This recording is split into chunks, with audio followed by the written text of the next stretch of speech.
agora com o dermatologista Hamilton Macedo. O vitiligo é uma doença que acomete aproximadamente 0,5% da população mundial, sendo caracterizado pela perda de pigmentação da pele. As causas da doença ainda não estão claramente estabelecidas, mas diversos fenômenos autoimunes estão associados ao vitiligo. E é sobre isso que nós vamos conversar a partir de agora com o Dr. Hamilton Macedo, a quem eu dou uma boa noite agradecendo aí pela participação no nosso programa. Seja bem-vindo, doutor. Boa noite, Carla. Boa noite, telespectadores. Muito obrigado pelo convite inicialmente. Fico honrado em participar do teu programa. E eu também fico muito honrada em tê-lo aqui com a gente, especialmente para a gente falar aí as pessoas que nos pediram que a gente trouxesse informações sobre o vitiligo. Primeiro, eu gostaria que o senhor explicasse para a gente o que é o vitiligo e como é que surge.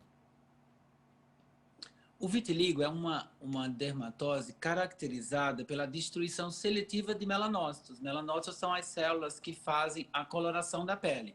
Então, elas dão o tom da pele. Então, com a destruição dessas células, a pele se torna clara. E no local onde tem a lesão, aparece uma mácula. E essa mácula é como se fosse... Ela não tem relevo. Ela é sobre a pele uma mancha, que é a que a gente considera mácula, é clara. Então, isso é o que caracteriza o vitiligo. Como é que ela pode ser prevenida, hein, doutor? Olha, como a gente não sabe, a patogenia não é esclarecida, não existe formas para se prevenir o vitiligo, porque você não sabe quem vai ter o vitiligo. Porque tem várias teorias, como você falou no começo do programa, né?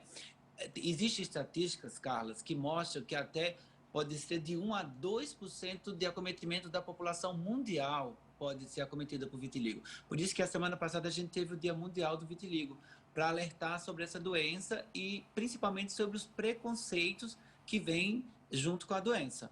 Então, assim, não existe como você prevenir, porque você não sabe quem vai ter. A gente sabe que tem algumas teorias, mas a prevenção é muito complicada, porque a gente não sabe. E quando a gente fala assim do lado emocional, né, é muito complicado realmente lidar com o estigma da doença, especialmente por causa do preconceito. Em muitos casos é necessário também um apoio psicológico, doutor?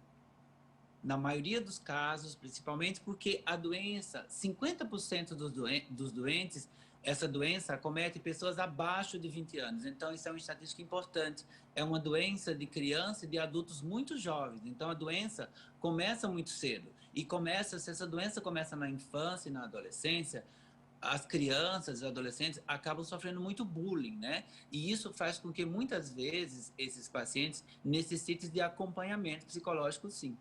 Agora, uma coisa muito interessante, o vitiligo ele pode ser apresentado ainda na infância, antes dos 20 anos.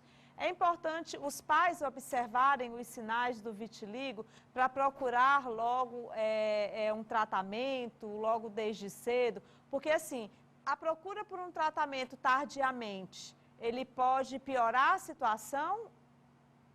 Pode sim. Quanto antes você procurar o serviço de saúde, você consegue frear a doença, né? Então, assim, o aparecimento de uma mácula, quando a gente fala mácula, é exatamente essas lesões que você está vendo. A pele fica, rente à pele, como essa lesão que está aparecendo, ela não é alta, ela não é baixa, ela é rente à pele. Essa mancha, que normalmente é muito clara, né? Isso chama muita atenção. Os pacientes, quanto mais melanodérmicos, ou seja, os pacientes, quanto mais a cor mais escura da pele, mais essas máculas, elas são vistas mais rapidamente. Quanto mais branco é o paciente, mais passa desapercebido. O paciente muito branco, às vezes, passa desapercebido. Porque o vitiligo ele pode começar em área genital, por exemplo, em região perineal, que são áreas onde as pessoas não observam muito. E se o paciente é muito branco, às vezes acaba passando desapercebido.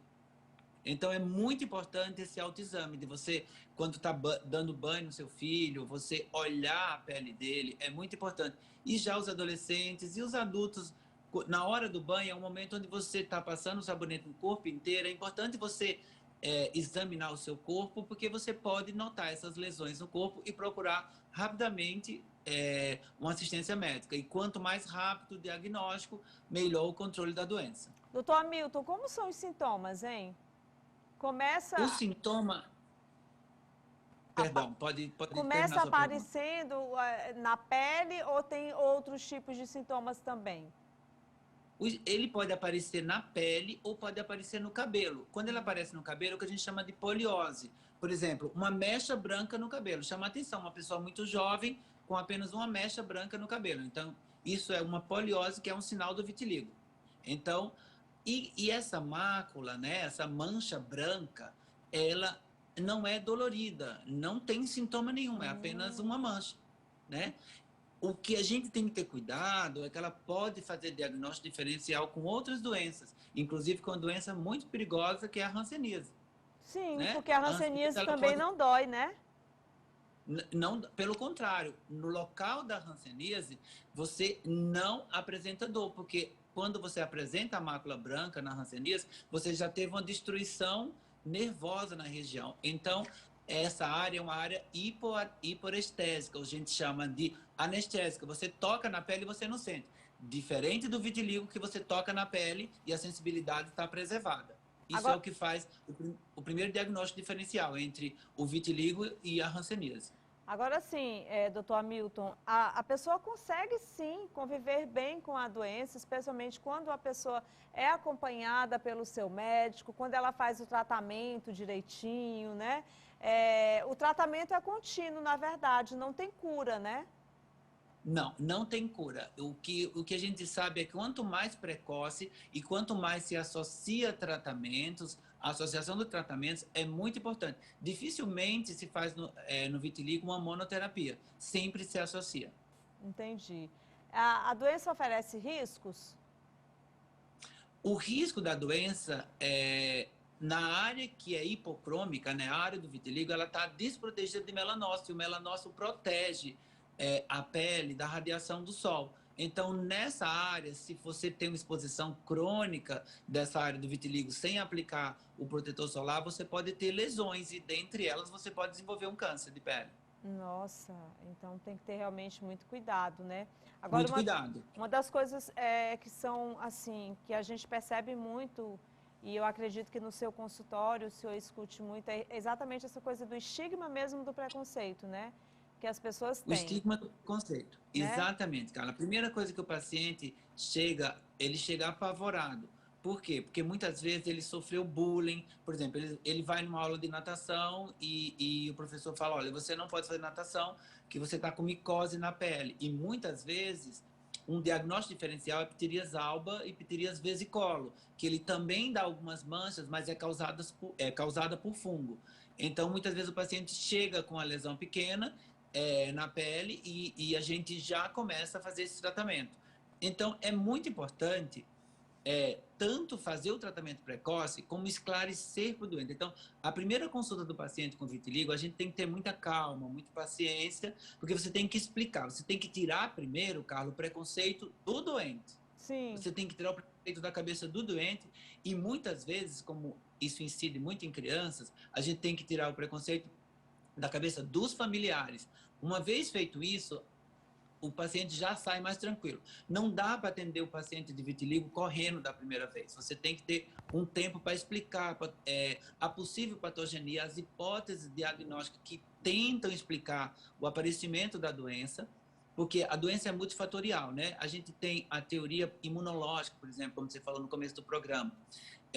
Os pacientes com diabetes, eles têm maior risco de ter o vitiligo. Os pacientes que têm doenças da tireoide, paciente que tem lúpus eritematoso sistêmico também tem. Qualquer doença que tenha um fundo imunológico, você pode desenvolver. Aí tem a teoria neural também, que é uma outra teoria que explica. Normalmente, quando eu falo de lesão, essa mancha branca, essa mancha clara. Essa mancha clara, normalmente, ela obedece um metâmero. Normalmente, a gente vê que é um segmento, a gente tem o vitiligo segmentar, que normalmente ele aparece de um lado da face ou de um lado do corpo, que é o vitiligo segmentar. Existe o vitiligo localizado, que a gente chama de vitiligo focal, que aparece apenas uma lesão. Existe os vitíligos que a gente chama de universal, quando você pega uma grande área do corpo, né? São os casos mais graves, onde você tem mais de 50% do corpo acometido pelas lesões de vitiligo. Então por isso que a gente Então, estava falando do tratamento, que quanto mais cedo, melhor. Tem um telespectador aqui, exatamente. doutor, que está perguntando se pode ser confundido com pano branco. Exatamente, a pitiríase vesicolo, né? Mas uma das coisas que você vai ver é porque a lesão do vitiligo é uma lesão muito clara, né? Ela parece que é cor de leite mesmo, é uma lesão muito Entendi. clara. Já a lesão da pitiríase vesicolo é uma lesão que ela não é tão clara assim, e a borda da lesão normalmente parece um bordado na borda, né? Ela é um pouco mais alta e ela é descamativa, né? Enquanto o vitiligo ele não é descamativo, é só uma mancha branca na pele. E Entendi. praticamente da cor de leite, é muito clara. É muito clara, Mas né? pode ser confundido sim. É um dos diagnósticos diferenciais. Eu sempre falo o seguinte, doutor Hamilton, aqui no programa Canal Saúde, a gente leva a informação aos nossos telespectadores com muita responsabilidade sempre, por isso que a gente sempre traz grandes profissionais para estarem aqui discutindo e trazendo, inclusive, respostas em relação a muitas coisas que os telespectadores ficam na dúvida. É que a gente tem que ter muito cuidado com o nosso corpo e observar qualquer tipo de sinal e não deixar passar muito tempo, porque é muito comum também, viu, doutor, a gente só procurar o médico quando a gente já está naquela fase adoecida, né? Então, a gente tem que ter essa Exatamente. responsabilidade de observar a nossa pele, na hora que você vai ali tomar um banho, olha como é que está a sua pele, é o sinal de qualquer coisa que apareça, não estou falando só uma mancha branca, mas tem tantas doenças realmente na pele que podem levar a consequências maiores, como o câncer de pele, que inclusive o câncer de pele é o câncer, é o maior câncer, né? É o maior número de pessoas no mundo inteiro são diagnosticadas com câncer de pele, né? É o câncer que mais Exatamente. afeta as pessoas, né, doutor? Exatamente. A gente tem o câncer de pele, a gente tem os cânceres de pele que são basocelular e espinocelular, que são os mais comuns, principalmente o basocelular, que está relacionado ao sol, mas a gente tem o melanoma, que apesar da incidência ser menor, mas é um câncer muito grave, que mata muito se você não fizer o diagnóstico precoce. Exatamente. É preciso realmente ter muito, muito, muito cuidado. Eu mesmo já tive um vaso celular aqui no meu rosto e aí a dermatologista, na hora que viu, ela achou estranho e aí eu fiz uma cirurgiazinha para tirar, para fazer, para poder ver, né, que foi identificado mesmo que era um vaso celular, mas assim, é preciso realmente que a gente tenha esse contato, que a gente faça a prevenção, que a gente procure um médico dermatologista. Eu acho que prevenir, sabe, doutor, é sempre a melhor solução, não é não? Exatamente. E na nossa área a gente sofre muito, Carla, porque normalmente quando o paciente vem procurar a gente, ele já passou 3 pomadinhas, 4 pomadinhas, você já mudou completamente o aspecto da lesão. É. Então a gente sofre um pouco, Eu porque ele vem imagino. normalmente com 3, 4 pomadas que já passou. Então a característica da lesão muda completamente. Com certeza. E é importante a gente procurar um especialista mesmo, né? Porque são vocês que Exatamente. estudam, são vocês que sabem realmente qual é a melhor forma de tratamento. Muito obrigada pela entrevista, viu? Eu que agradeço a você e até a próxima, né? Até a Espero ser próxima, convidado viu? novamente. Por favor, até a próxima. Quero lhe ver mais vezes aqui no nosso programa Canal Saúde para a gente também poder tratar sobre outros assuntos. Afinal de contas, a especialidade da dermatologia tem tantos assuntos para a gente trazer aqui para os telespectadores, né? Então é um prazer enorme, viu? Volte sempre. Tchau, até a próxima. Um abraço. Muito bom, né, gente, recebermos assim grandes profissionais participando aqui do nosso programa Canal Saúde. É muito bom a gente poder ter essa interatividade com esses médicos. O doutor Hamilton está lá em São Paulo, mas está aqui